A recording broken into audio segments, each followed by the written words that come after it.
I would have to say eternity is does have some boundaries. I think experientially, I don't think we can fully exhaust what eternity is, but I don't think it's bound by time and space in the sense that we have it now. So if that makes some sense.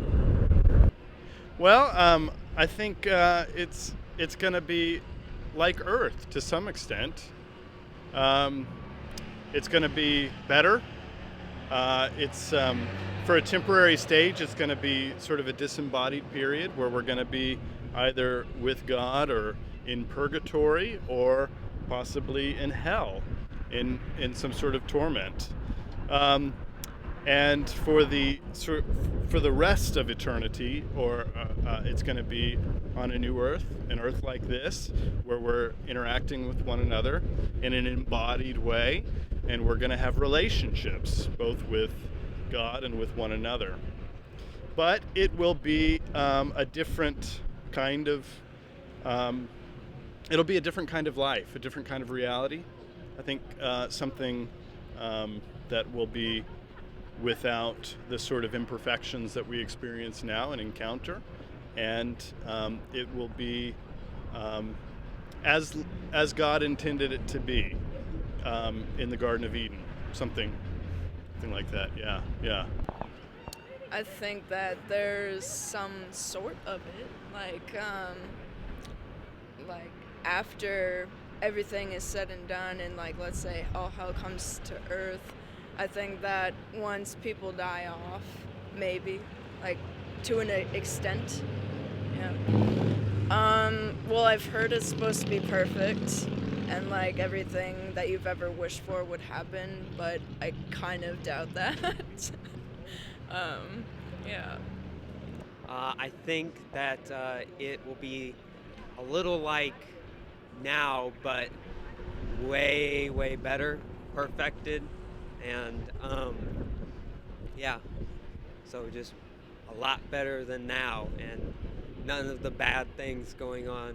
So The only thing I believe is that as man, we are fallible. We'll never know the truth for sure.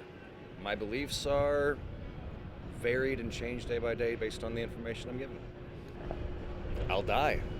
After that, I have no way of knowing. I don't have a strong belief in that field. I believe that you have a choice on heaven or hell, and I believe that if you don't submit to being under Christ as your Lord and your Savior, that you don't get in to heaven, that you choose the opposite choice. I believe that we get our own personal estates.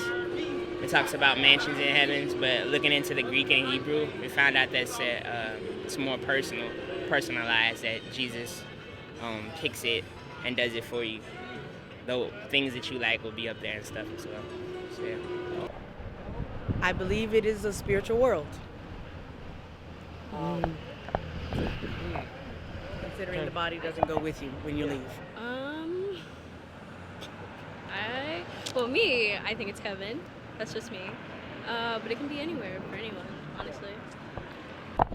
I believe eternity is more of a mathematical kind of concept that our brains can't really grasp in a tangible, empirical kind of way. I think it's just something that our brains are limited by the physical world to sort of abstract things like that from our daily lives. And we've probably been sort of bred that way through history and survival and stuff like that. So I think there's an eternity that can be defined, quantitatively, but also experienced qualitatively. But you can't point at it or really explain it, or I can't.